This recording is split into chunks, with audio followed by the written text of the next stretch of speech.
ഇതാണ് iQ15. നമ്മളിൽ ഓരോരുത്തരും ഗംഭീരമാവുമെന്ന് കരുതി കാത്തിരിക്കുന്ന ആ ഒരു ഫോൺ നമ്മുടെ കയ്യിൽ കിട്ടിയിരിക്കുകയാണ്. ഇതിന്റെ പെർഫോമൻസ് വന്നിട്ട് ടോപ്പ് ലെവലാണ്. അതിൻ്റെ ഒപ്പം തന്നെ ഡിസ്പ്ലേയും ടോപ്പ് ക്ലാസ് ആണ്. അതേപോലെ ബാറ്ററിയും ടോപ്പ് ലെവലാണ്. വയർലെസ് ചാർജിങ്, USB 3 അങ്ങനെ എല്ലാ കാര്യങ്ങളും ഉൾപ്പെടുത്തിക്കൊണ്ട് ഒരു സെറ്റ് ഫ്ലാഗ്ഷിപ്പ് ഫോണായിട്ടാണ് ഈ ഒരു ഫോൺ ഇപ്പോൾ നമ്മുടെ മുമ്പിൽ ലോഞ്ച് ആയിരിക്കുന്നത്. എല്ലാ കാര്യങ്ങളും ഡീറ്റെയിൽഡ് ആയിട്ട് തന്നെ ഈ വീഡിയോയിൽ പറയുന്നുണ്ട്. സോ ഒരു ഡീറ്റെയിൽ അൺബോക്സിംഗ് വീഡിയോ ആണ്. മൊത്തം കണ്ടിട്ട് നിങ്ങളുടെ അഭിപ്രായം തീർച്ചയായിട്ടും കമൻറ്റിൽ ഷെയർ ചെയ്യണം. എന്തായാലും ആദ്യം ഒരു അൺബോക്സിംഗ്. ഈ കാണുന്നതാണ് ബോക്സ്. ബോക്സ് ഓപ്പൺ ചെയ്യുമ്പോൾ മുകളിൽ തന്നെ നമ്മുടെ iQ15 ആണ് ഇരിക്കുന്നത്. നിങ്ങൾക്ക് ഇവിടെ കാണാം അതിൻ്റെ ഒരു ലുക്ക്. ആൽഫ, ലെജൻഡ് 2 കളറിലാണ് വരുന്നത്. ഇതാണ് ആൽഫ എന്ന കളർ. താല്പര്യം ലെജൻഡിനോടാണെങ്കിൽ തീർച്ചയായിട്ടും ലെജൻഡ് ചൂസ് ചെയ്യാം. കൂടുതൽ ഫോണിലേക്ക് വരുന്നതിന് മുമ്പ് ബോക്സിനകത്ത് കേസ്, ഡോക്യുമെന്റേഷൻ അങ്ങനെയുള്ള കാര്യങ്ങളൊക്കെ ഉണ്ട്. കേസ് അത്യാവശ്യം നല്ല ക്വാളിറ്റിയാണ്. ചാർജർ 100 വാട്ടിൻ്റെയാണ്. ചാർജിങ് കേബിൾ, സിം ടൂൾ, ഇത്രയും കാര്യങ്ങളാണ് ബോക്സിൽ വരുന്നത്. അങ്ങോട്ട് മാറ്റി വെക്കാം. അപ്പോൾ ഈ കാണുന്നതാണ് iQ15. നമുക്ക് വിശദമായിട്ട് പരിശോധിക്കാം അല്ലേ. ഡിസൈൻ, ഈ ഒരു ഫോണിന്റെ ഡിസൈൻ നിങ്ങൾക്ക് ഇവിടെ ക്ലോസ് ആയിട്ട് തന്നെ കാണാം. 8.14 mm ആണ് ഇതിന്റെ തിക്നെസ് വരുന്നത്. 216 ഗ്രാമാണ് വെയിറ്റ് വരുന്നത്. സോ ഒരു ഡീസൻ്റ് ആയ രീതിയിൽ ബിൽഡ് ചെയ്തിരിക്കുന്ന നല്ല ബിൽറ്റ് ക്വാളിറ്റി ഉള്ള ഒരു ഫോൺ. IP68, 69 തുടങ്ങിയ വാട്ടർ റേറ്റിംഗ് ഒക്കെ വരുന്നുണ്ട്. ബാക്ക് മെറ്റീരിയൽ ഫൈബർ ഗ്ലാസ് ആണ് വരുന്നത്. ഫ്രെയിം അലൂമിനിയം അലോയ് ഫ്രെയിം ആണ് വരുന്നത്. വളരെ സ്ലിം ആയ ബെസിൽസോട് കൂടിയ ഫ്രണ്ട് ഡിസ്പ്ലേ ആണ് കൊടുത്തിരിക്കുന്നത്. നല്ല ലുക്ക് ഉണ്ട്. പിന്നെ റിയർ സൈഡിലെ ക്യാമറ മോഡലിന് ചുറ്റും ഒരു ഹാലോ ലൈറ്റ് കൊടുത്തിട്ടുണ്ട്. അത് നമുക്ക് ഇഷ്ടമുള്ള രീതിയിൽ കസ്റ്റമൈസ് ചെയ്ത് വർക്ക് ചെയ്യിപ്പിക്കാം. സെറ്റിംഗ്സിൽ ഡൈനാമിക് ലൈറ്റ് എന്ന് പറയുന്ന ഒരു സെക്ഷൻ ഉണ്ട്. അതിനകത്താണ് ഇതിന്റെ ഫുൾ കൺട്രോൾ കിടക്കുന്നത്. നമുക്കിതാ ഇതിന്റെ ഓരോ സെക്ഷനും എനേബിൾ ചെയ്തുകൊണ്ട് നമുക്ക് കളർ മാറ്റാനും എല്ലാത്തിനും ഓപ്ഷൻ ഉണ്ട്. അതൊക്കെ പ്രസ് ചെയ്തുകൊണ്ട് നമുക്ക് ഇതിൻ്റെ ബാക്കിൽ ഈ ലൈറ്റിൻ്റെ കളറും കാര്യങ്ങളൊക്കെ മാറ്റി നൈസായിട്ട് വർക്ക് ചെയ്യിപ്പിക്കാം. സോ നോട്ടിഫിക്കേഷൻ വരുമ്പോൾ, കോൾ വരുമ്പോൾ, അങ്ങനെ ഓരോ ആവശ്യത്തിനും, മ്യൂസിക്കിന് വേണോ അങ്ങനെ എല്ലാത്തിനും നമുക്ക് ഈ ഒരു നോട്ടിഫിക്കേഷൻ ലൈറ്റ് കൊടുക്കാം. അപ്പോൾ ഒരു ഹാലോ ലൈറ്റ് എന്നൊക്കെ പറയുന്ന രീതിയിൽ ഈ ഒരു ലൈറ്റ് ഭംഗിയായിട്ട് വർക്ക് ചെയ്തോളൂ. പിന്നെ ഫിംഗർ പ്രിന്റ് സെൻസറൊക്കെ അൾട്രാസോണിക് ഫിംഗർ പ്രിന്റ് സെൻസറാണ്. വളരെ ഫാസ്റ്റ് ആയിട്ട് വർക്ക് ചെയ്യുന്നുണ്ട്. യാതൊരു ഇഷ്യൂസും ഇല്ല. താഴെ speaker grill, main microphone, type C port, dual nano sim slot, ഈ സിമ്മും സപ്പോർട്ട് ചെയ്യുന്നുണ്ടോ. സെറ്റിംഗ്സിൽ ഈ സിമ്മിൻ്റെ ഓപ്ഷൻ കാണുന്നുണ്ട്.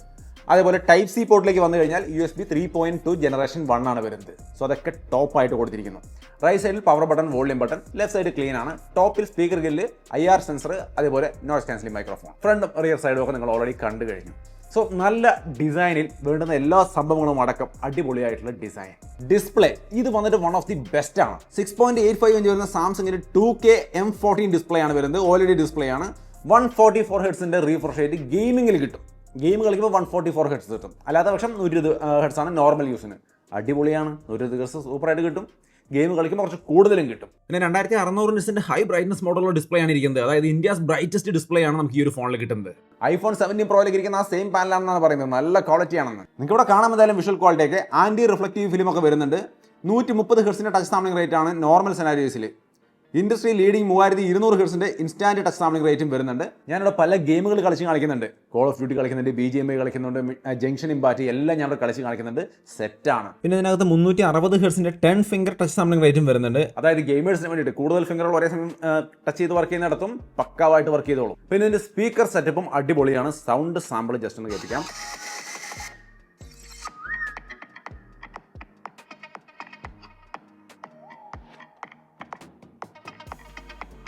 സെറ്റാണ്. നല്ല ക്വാളിറ്റി ആയിട്ടുണ്ട്. എന്തായാലും വാങ്ങിക്കുമ്പോൾ നിങ്ങൾക്ക് അത് ഫീൽ ചെയ്യാൻ പറ്റും. പിന്നെ India's first dual TUV rain and eye പ്രൊട്ടക്ഷനും കാര്യങ്ങളൊക്കെ വരുന്നുണ്ട്. പിന്നെ നെറ്റ്ഫ്ലിക്സിലൊക്കെ നോക്കിയാൽ HDR, ഡോൾബി വിഷൻ, പ്രൈം വീഡിയോയിലും HDR, HD10+ ഒക്കെ നമുക്ക് കിട്ടുന്നുണ്ട്. ട്രിപ്പിൾ ആംബിയൻ ലൈസൻസ് ആണ് വരുന്നത്. ഇൻഡസ്ട്രിയിൽ ഇതിൽ മാത്രമാണ് ഇങ്ങനെ ട്രിപ്പിൾ ആംബിയൻ ലെൻസ് സെറ്റപ്പ് വരുന്നത്. പിന്നെ വെറ്റ് ടച്ച് അതും സപ്പോർട്ട് ചെയ്യുന്നുണ്ട്. അത് പക്കവായിട്ട് സപ്പോർട്ട് ചെയ്തോട്ടെ എല്ലായിടത്തും. ഞാൻ ഈ കൈയൊക്കെ നനച്ചിട്ട് ഫിംഗർ പ്രിന്റ് സെൻസറൊക്കെ വെച്ച് കൃത്യമായിട്ട് നനഞ്ഞ കൈ കൊണ്ട് വർക്ക് ചെയ്യിപ്പിക്കുമ്പോഴും പക്കവായിട്ട് വർക്ക് ചെയ്യുന്നുണ്ട്. എല്ലാതരം ഓപ്പറേഷനും വെറ്റ് ടച്ചിലും വൃത്തിയായിട്ട് വർക്ക് ചെയ്യുന്നുണ്ട്. സ്കോട്ട് സെൻസേഷൻ ആൽഫ പ്രൊട്ടക്ഷൻ ആണ് ഡിസ്പ്ലേക്ക് കൊടുത്തിരിക്കുന്നത്. സോ അങ്ങനെയാണ് ഇതിന്റെ ഓവറോൾ ഡിസ്പ്ലേയുടെ കാര്യം. വിഷ്വൽ ക്വാളിറ്റി ആയാലും ഗെയിം കളിക്കുമ്പോഴായാലും ഏത് തരത്തിലായാലും ഡിസ്പ്ലേ വന്നിട്ട് ബെസ്റ്റാണ്. അപ്പോൾ ഡിസ്പ്ലേ കുറിച്ച് ഒരു ഐഡിയ കിട്ടിയല്ലോ. ഇനി ഇതിന്റെ പെർഫോമൻസ് നോക്കിയാലും ടോപ്പ് ലെവലാണ്. അതായത് India's fastest processor Snapdragon 888 Gen 5 തന്നെയാണ് ഇരിക്കുന്നത്. ഒപ്പം തന്നെ India's largest single layer VC cooling system 8K VC cooling system കൊടുത്തിട്ടുണ്ട്. സോ ഹെവി പെർഫോമൻസും ഹീറ്റിംഗ് ഇല്ലാതെ കളിക്കാൻ പറ്റുന്ന സാഹചര്യവും ഇതിനകത്ത് നിൽക്കുന്നുണ്ട്. LPDDR5X അൾട്രാ റാം ആണ് വരുന്നത്. UFS 4.1 സ്റ്റോറേജ് ആണ്. ഈ ഒരു പ്രോസസറിന്റെ ആൻഡ്രോയിഡ് സ്കോർ 4 മില്യൺ പ്ലസ് ആണ് പറയുന്നത്. നമ്മൾ നോക്കുമ്പോൾ ചിലപ്പോൾ സ്വല്പം കുറവായിരിക്കും കിട്ടുക. 3.7 മില്യൺ പ്ലസ് ഒക്കെയാണ് എനിക്ക് കിട്ടിയത്. എന്തായാലും ആൻഡ്രോയിഡ് സ്കോറിലും ഇത് ടോപ്പ് ലെവൽ തന്നെയാണ്. Industry only dual axis vibration മോട്ടറാണ് ഇതിനകത്ത് വരുന്നത്. ബെറ്റർ ആയ ഒരു ഹാപ്റ്റിക് ഫീഡ്ബാക്കും കാര്യങ്ങളൊക്കെ ഇതിനകത്ത് കിട്ടുന്നുണ്ട്. പിന്നെ മറ്റ് കണക്ടിവിറ്റി നോക്കി കഴിഞ്ഞാൽ NFC, Bluetooth 5.4, Wi-Fi 6, Wi-Fi 7 അങ്ങനെ എല്ലാതരം സംഭവങ്ങളും ഉണ്ട്. സോ ഗെയിമിങ്ങിന്റെ ഭാഗത്ത്, പെർഫോമൻസിന്റെ ഭാഗത്ത് യാതൊരു ഇഷ്യൂ ഇല്ല. എല്ലാതരം കാര്യങ്ങളും ഭംഗിയായിട്ട് ചെയ്യാം. എന്നാൽ ഗെയിം കളിക്കാൻ തുടങ്ങുമ്പോൾ നമുക്ക് അൾട്രാ ഗെയിം മോഡ് എന്ന് പറഞ്ഞ സംഭവമുണ്ട്. ഇതിന്റെ സെറ്റിംഗ്സിൽ നമുക്ക് അത് കാണാം. അതിൽ ഒരുപാട് ഓപ്ഷനുകളുണ്ട്. അതിനൊക്കെ അപ്പുറം നമുക്ക് ഗെയിം കളിക്കാൻ തുടങ്ങുമ്പോൾ ഈ സൈഡിൽ നിന്ന് ഇങ്ങനെ വരുന്ന ഈ ഒരു ബാറിനകത്ത് 2-3 ഓപ്ഷൻ പ്രധാനമായിട്ട് കിടക്കുന്നുണ്ട്. പെർഫോമൻസ് മോഡിൽ നമ്മൾ മോൺസ്റ്റാർ മോഡ് റീഫ്രഷ് റേറ്റ് ഒക്കെ മാക്സിമം കൊടുത്തിടുക. അപ്പോൾ ഏറ്റവും നല്ല സെറ്റപ്പ് അവിടെ തന്നെ കിട്ടും. പിന്നെ അതിന് താഴെയായിട്ട് ക്യൂ ചിപ്പ് സോൺ എന്ന് പറഞ്ഞൊരു സോൺ ഉണ്ട്. അവിടെ സൂപ്പർ റെസൊല്യൂഷൻ എന്നുള്ളത് എക്സ്ട്രീം കൊടുക്കുക, അതേപോലെ സൂപ്പർ ഫ്രെയിം റേറ്റ് എക്സ്ട്രീം കൊടുക്കുക. ഇത് രണ്ടും എക്സ്ട്രീം കൊടുത്തു കഴിഞ്ഞാൽ 144 FPS നിങ്ങൾക്ക് സുഖമായിട്ട് ഗെയിം കളിക്കാം. ഞാനിവിടെ BGMI കളിച്ച് കാണിക്കുന്നുണ്ട്. 144 FPS നമുക്ക് കളിക്കാൻ പറ്റുന്നുണ്ട്. കണ്ടോ, ഞാൻ കളിക്കുന്നുണ്ടെങ്കിൽ FPS മീറ്റർ കാണിക്കുമ്പോൾ 144 FPS ആണ് കാണുന്നത്. സോ സെറ്റായിട്ട് നിങ്ങൾക്ക് 144 FPS ഗെയിം കളിക്കാം, ഒരു വിഷയമില്ല. ഞാൻ പല ഗെയിമുകൾ കളിച്ച് കാണിക്കുന്നത് നിങ്ങൾക്ക് ഇവിടെ കാണാം.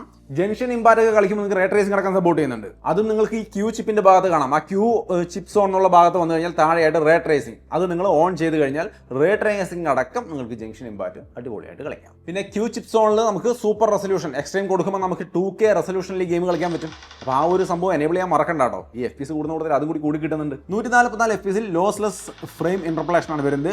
ഗെയിം ലൈവ് സ്ട്രീമിംഗ് അസിസ്റ്റന്റ് തുടങ്ങിയ കാര്യങ്ങളൊക്കെ വരുന്നുണ്ട്. അൾട്രാ ഗെയിം ബോർഡ് ഞാൻ നേരത്തെ കാണിച്ചു, അങ്ങനെയുള്ള സംഭവങ്ങളൊക്കെ ഉണ്ട്. സോ അപ്പോൾ അതെല്ലാം കൂടി ചേർത്ത് ഒരു അൾട്ടിമേറ്റ് അടിപൊളി ഗെയിം പ്ലേ നിങ്ങൾക്ക് ഈ ഒരു ഫോണിൽ സുഖമായിട്ട് കിട്ടുമെന്നുള്ളതാണ് ഇതിൻ്റെ മെയിൻ ഘടകം. സോ ഹെവി പെർഫോമൻസും ഗെയിമിംഗ് എക്സ്പീരിയൻസും ഈ ഫോണിൽ നിങ്ങൾക്ക് എക്സ്പീരിയൻസ് ചെയ്യാം. സോ അപ്പോൾ അങ്ങനെയാണ് ഈ ഒരു ഫോണിൻ്റെ പെർഫോമൻസ് സെറ്റപ്പ്. എല്ലാ സംഭവങ്ങളും ഉണ്ട്. ഇനി ക്യാമറയിലേക്ക് വന്നു കഴിഞ്ഞാൽ അതും അത്യാവശ്യം നന്നായിട്ടാണ് കൊടുത്തിരിക്കുന്നത്. സോ ക്യാമറയ്ക്കടക്കം നിങ്ങൾക്ക് ഈ ഫോണിനെ വേണമെങ്കിൽ ഡിപ്പെൻഡ് ചെയ്യാം.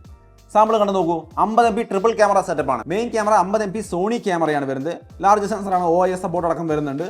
50 MP 3x ടെലിഫോട്ടോ പെരിസ്കോപ്പിക് ക്യാമറയും വരുന്നുണ്ട്. 3x ഒപ്റ്റിക്കൽ സൂമിൻ്റെ ക്വാളിറ്റി നിങ്ങൾക്ക് ഇവിടെ കാണാം. ലോസ്ലെസ് സൂമാണ്, അത്യാവശ്യം നല്ല ക്വാളിറ്റിയിലാണ് കിട്ടുന്നത്. 50 MP വൈഡ് ആംഗിൾ ക്യാമറ വരുന്നുണ്ട്. ലാർജ് സെൻസർ ആയതുകൊണ്ട് തന്നെ നല്ല ക്വാളിറ്റിയിൽ നമുക്ക് വൈഡ് ആംഗിൾ ഇമേജും കിട്ടുന്നുണ്ട്. ചില വീഡിയോ സാമ്പിളുകൾ ഞാൻ അവിടെ കാണിക്കുന്നുണ്ട്. 4K 60 FPS നിങ്ങൾക്ക് അടിപൊളിയായിട്ട് വീഡിയോ എടുക്കാം. അതിൻ്റെ ക്വാളിറ്റി കാണുന്ന തരത്തിലാണ്. സോ എങ്ങനെയുണ്ട് ഡേ ലൈറ്റ്, ഇൻഡോർ ലൈറ്റിലൊക്കെ ഫോട്ടോയും വീഡിയോസൊക്കെ ഞാൻ അവിടെ ഷെയർ ചെയ്തിട്ടുണ്ട്. അപ്പോൾ എങ്ങനെയുണ്ടെന്നുള്ളത് നിങ്ങൾ പറയാം.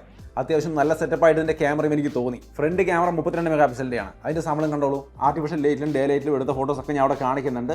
നല്ല ക്വാളിറ്റി ആയിട്ടുണ്ട് അല്ലേ. 4K 60 FPS നമുക്ക് ഫ്രണ്ട് ക്യാമറയിലും വീഡിയോ ഷൂട്ട് ചെയ്യാം. അതിൻ്റെ ക്വാളിറ്റി നിങ്ങൾക്ക് ഇവിടെ കാണാം.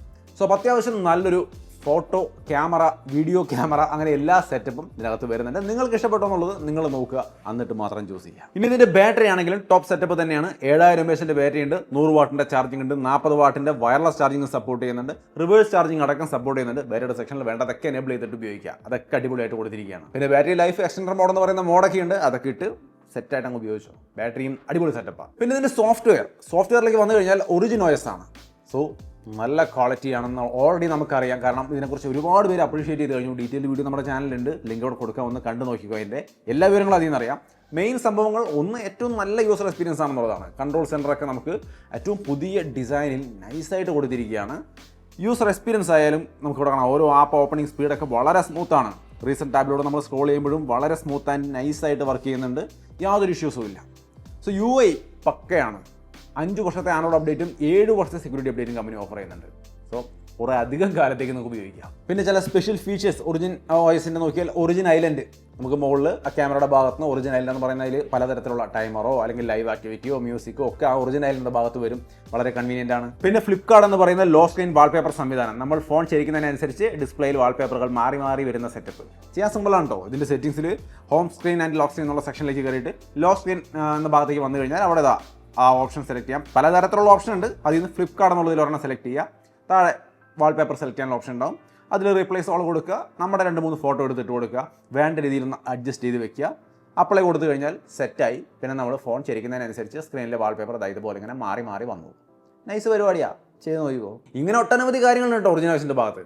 ഡീറ്റെയിൽ വീഡിയോ ഉണ്ട്, ലിങ്ക് ഞാൻ അവിടെ കൊടുത്തേക്കാം, ഒന്ന് കണ്ടു നോക്കിക്കോ. പിന്നെ AI ഫീച്ചേഴ്സ് പതിവ് പോലെയുള്ള എല്ലാ സംഭവങ്ങളും ഇതിനകത്തുണ്ട്. അതായത് AI ഇറേസ്, ഫോട്ടോയുടെ ഭാഗത്ത് വന്നാൽ അറിയാലോ, അതൊക്കെ പതിവായിട്ട് എല്ലാ ഫോണിലും പിന്നെ ഇതിനകത്ത് ക്ലിയർ ആയിട്ട് കൊടുത്തിട്ടുണ്ട്. അൺവാണ്ടഡ് ഒബ്ജക്റ്റിനൊക്കെ ഈസി ആയിട്ട് ഇറേസ് ചെയ്ത് കളയാം. എക്സ്പാൻഡ് ചെയ്യാം ഒരു ഇമേജിനെ. ഇങ്ങനെ എക്സ്പാൻഡർ കൊടുത്തു കഴിഞ്ഞാൽ ആ ഇമേജ് ഇതുപോലെ വലുതായി വരുന്നുണ്ട്. ലൈവ് ടെക്സ്റ്റ്, ഇപ്പോൾ നമ്മൾ യൂട്യൂബിൽ ഒരു ന്യൂസ് കാണുകയാണ്, ഹിന്ദി ന്യൂസ്, അത് ഇംഗ്ലീഷിലേക്ക് ട്രാൻസ്ലേറ്റ് ചെയ്യണമെങ്കിൽ ട്രാൻസ്ലേറ്റ് കൊടുത്താൽ ഇതുപോലെ താഴെ സ്പെഷ്യലായിട്ട് ട്രാൻസ്ലേറ്റ് ചെയ്ത് കാണിക്കും. പിന്നെ സർക്കിൾ റിസർച്ച് അതൊക്കെ കൃത്യമായിട്ട് വർക്ക് ചെയ്യുന്നുണ്ട്. ജെമിനൈ ലൈവ് അങ്ങനെയുള്ള സംഭവങ്ങളൊക്കെ ഇവിടെ കൃത്യമായിട്ടുണ്ട്. പിന്നെ AI കോൾ അസിസ്റ്റൻറ്റ് വരുന്നുണ്ട്. അതിനകത്ത് കോൾ ട്രാൻസ്ലേഷൻ, കോൾ സമ്മറി അങ്ങനെയുള്ള ഓപ്ഷനുകൾ. സോ അങ്ങനെ എല്ലാവിധ AI ഫീച്ചേഴ്സും ഉണ്ട്. റൈറ്റിംഗ് അസിസ്റ്റൻ്റ് അടക്കമുള്ള എല്ലാ സംഭവങ്ങളും ഉണ്ട്. അതൊക്കെ ഞാൻ വീണ്ടും ഒരുപാട് ഡീറ്റെയിലേക്ക് പോകുന്നില്ല. അത് നമ്മൾ ഒരുപാട് IQ ഫോണിൻ്റെ വീഡിയോകൾ കണ്ടു കഴിഞ്ഞു. സോ സെറ്റായിട്ട് ആ സംഭവങ്ങളെല്ലാം ഇതിൽ ഉൾപ്പെടുത്തിയിട്ടുണ്ട്. സോ മൊത്തത്തിൽ പെർഫോമൻസ് ആയാലും ഡിസ്പ്ലേ ആയാലും ക്യാമറ ആയാലും ബാറ്ററി ആയാലും ഈ പറഞ്ഞ AI ഫീച്ചേഴ്സ് ആയാലും പുതിയ ഒറിജിൻ OS ആയാലും എല്ലാം കൂടി പ്ലസ് 5 വർഷത്തെ ആൻഡ്രോയിഡ് അപ്ഡേറ്റും 7 വർഷത്തെ സെക്യൂരിറ്റി അപ്ഡേറ്റും കൂടി പരിഗണിക്കുമ്പോൾ ടോപ്പ് സംഭവമായിട്ട് ഇവരെല്ലാം കൊടുത്തിരിക്കുകയാണ്. വയർലെസ് ചാർജിങ്ങും USB 3യും എല്ലാ കാര്യങ്ങളും ഇതിനകത്തുണ്ട്. ഒന്നും മിസ്സാക്കിയിട്ടില്ല. സോ ഇത്തവണ IQ 15 ഒരു കംപ്ലീറ്റ് ഫ്ലാഗ്ഷിപ്പ് ഫോൺ എന്ന രീതിയിൽ തന്നെയാണ് അവർ ഇറക്കിയിരിക്കുന്നത്. നിങ്ങൾക്ക് എന്ത് തോന്നി? നിങ്ങളുടെ അഭിപ്രായങ്ങൾ തീർച്ചയായിട്ടും കമൻറ്റായിട്ട് ഷെയർ ചെയ്യാം. സോ അത്രയുമാണ് iQ15 എന്ന ഫോണിനെ കുറിച്ചുള്ള എൻ്റെ അഭിപ്രായം. ഗംഭീരമായിരിക്കുന്നു, പ്രത്യേകിച്ച് എനിക്ക് യാതൊരു പരാതിയിനകത്ത് പറയാനില്ല. ഇതിൻ്റെ സെയിൽ ഡേറ്റ് പ്രീ ബുക്ക് ചെയ്തവർക്ക് നവംബർ 27 തുടങ്ങുന്നുണ്ട്. സോ നിങ്ങൾക്ക് പ്രീ ബുക്ക് ചെയ്ത് വേണമെങ്കിൽ ആ സമയത്ത് തന്നെ വാങ്ങിക്കാവുന്നതാണ്. എന്നാൽ അതല്ലെങ്കിൽ നിങ്ങൾക്ക് ഡിസംബർ 1 ആയിരിക്കും ഇതിൻ്റെ സെയിൽ ആരംഭിക്കുന്നത്. ആമസോണിലും പിന്നെ IQ സ്റ്റോറിലുമായിരിക്കും ഇത് അവൈലബിൾ ആയിരിക്കും. ഇത് 2 വേരിയൻ്റാണ് വരുന്നത്. ബേസ് വേരിയൻ്റ് തന്നെ 12 GB റാം 256 GB സ്റ്റോറേജ് ആണ്. മറ്റേത് 16 GB റാം 512 GB സ്റ്റോറേജ് ആണ്. ഇതിൻ്റെ പ്രൈസും നിങ്ങൾക്ക് ഇവിടെ സ്ക്രീനിൽ കാണാം. പിന്നെ സർവീസിനെ കുറിച്ച് ഒരു ടെൻഷനും വേണ്ട, കാരണം വിവോയുടെ സർവീസിനെ കുറിച്ച് നമുക്കറിയാം, അവരാണ് അതിൽ ബെസ്റ്റ്. സോ അപ്പോൾ അങ്ങനെയാണ് iQ15 ഓവറോൾ ഗംഭീര സംഭവമായിട്ടുണ്ടെന്നാണ് എനിക്ക് തോന്നിയത്. നിങ്ങളുടെ അഭിപ്രായം കമൻറ്റിൽ കാണുമെന്ന് വിചാരിക്കുന്നു. വീഡിയോ ഇഷ്ടപ്പെട്ടാൽ ലൈക്ക് ചെയ്യാനും ഷെയർ ചെയ്യാനും മറക്കണ്ട. വീണ്ടും ഒരു വീഡിയോയിൽ കാണാം. ബൈ.